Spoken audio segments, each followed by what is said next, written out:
We are coming to you live from the camp of Gideon. With us today we have Eliakim, one of the 300 men that were chosen to join Gideon and fight against Midian. Eliakim, were you scared to go into battle? Nah, I wasn't nervous, but I was surprised with how few men were selected to go with Gideon.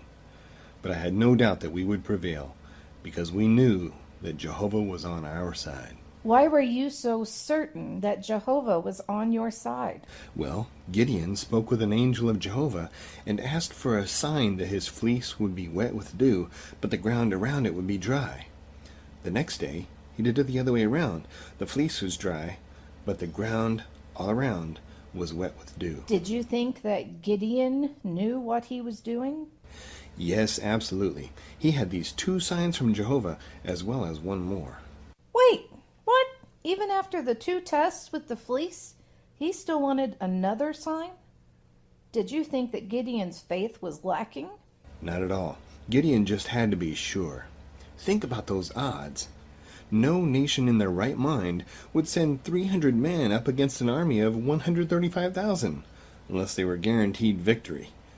It would be suicidal. You mentioned one more sign. What was that?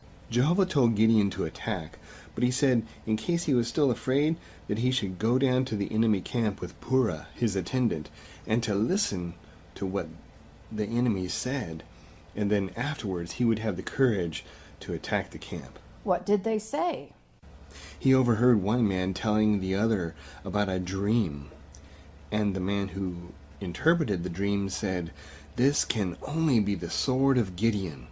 God has given Midian and all the camp into his hand." Is this what finally gave Gideon the courage to attack? Yes, immediately he came back and gave us directions to surround the camp. What sort of weapons did you carry? That's the awesome part. We had our swords girded, but we didn't even use them. How can you kill 135,000 men without using your swords? Here's what happened.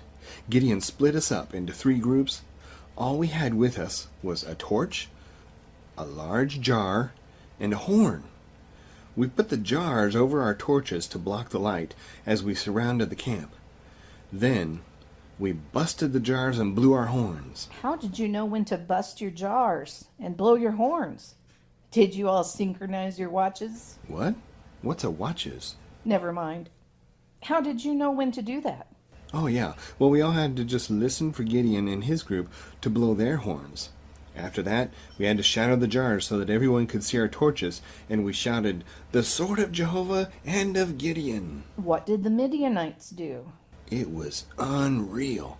As we stood and watched, they began fighting amongst themselves. Some of them ran away, but Gideon made sure they were captured. I know for sure that Jehovah was fighting for Israel. Well, that was quite a story. Your God, Jehovah, must have been with you.